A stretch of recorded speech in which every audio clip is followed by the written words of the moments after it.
To my lifers, you here to stay? And to my hikers who just passing through, either way it go, today's video is just for you. What's up? I'm your boy Lamont Music with a K, hip-hop artist, engineer, and producer, back with another video. These are two mics that I discussed in previous videos, two mics that I proudly own, and then maybe we'll do video sometime in the near future of the Neumann U87 and between these two or something like that. But for now, we're doing a review, and you know what I mean, I just basically wanted to compare them because I spoke so highly of them. And my other video, 5 microphones that I recommend to beginners who are starting out, and microphones that are that will get you good quality and you'll be able to keep with you for the rest of your career pretty much. And so these are two of the mics that I recommended. And so yeah, so now, we'll basically, while I'm talking, we'll be able to go back and, I'll just switch it back and forth so you can hear both of them and see what they sound like. And that's pretty much it. I'm not running through anything special. I'm going through the RME Babyface Pro FS. That's just the audio interface. It's portable. Maybe I'll do a review on that someday if y'all interested. But, staying on the microphones, not to get too far off topic, basically, the one is a condenser mic, that's the Rode mic, and the other is a dynamic mic. So one requires phantom power, which is this one, and this one doesn't require phantom power. And a lot of people, if you look at other reviews and stuff like that, they recommend that you use a cloud lifter. Right now, I'm currently using it without a cloud lifter, so I don't necessarily think you need one. I think if you have a really good audio interface, or not even a really good one. If you nowadays the audio interfaces that they make are pretty much good enough and powerful enough and can provide enough gain to really get these microphones at a usable level. You know what I mean? So I don't think you'll have too much of a problem there.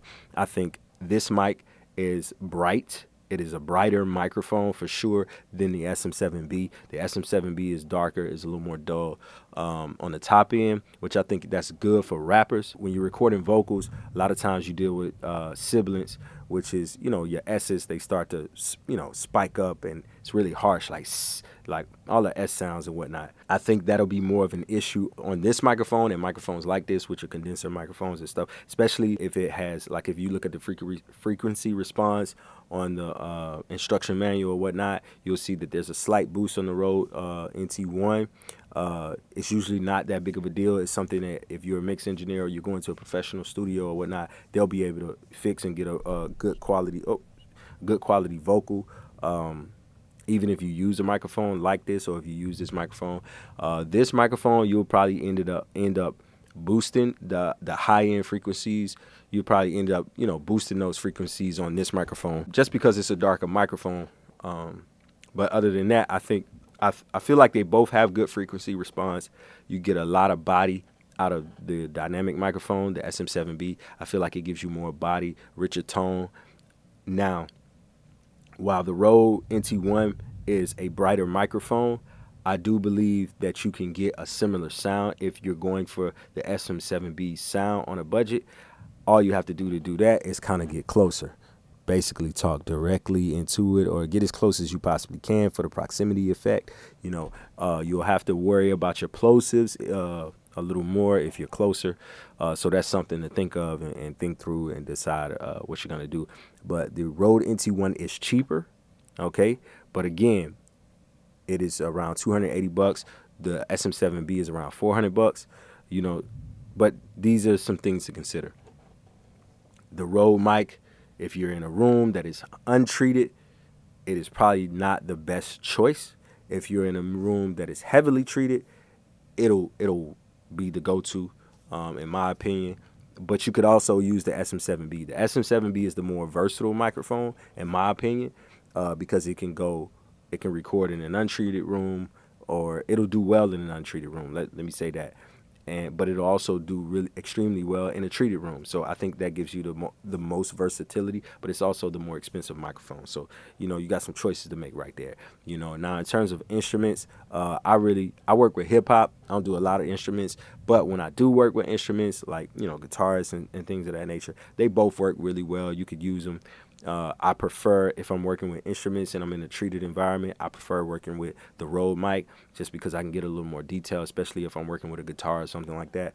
But if all I have is the SM7B, I'm on the road and we end up in the studio in another city, I take it just in case. They might only have one microphone, or they might not have a microphone that's going to give us the versatility that we're looking for.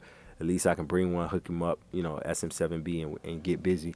So it just depends. Or if I'm going to somebody's home studio, I pull up and their mic is not working or whatever, this is the versatile one. You take it everywhere you go because you could do so much with it. So and in my case, I'm not using a cloud lifter, so that's not extra money. You just pay $400 and use your current audio interface. I don't think a cloud lifter is necessary.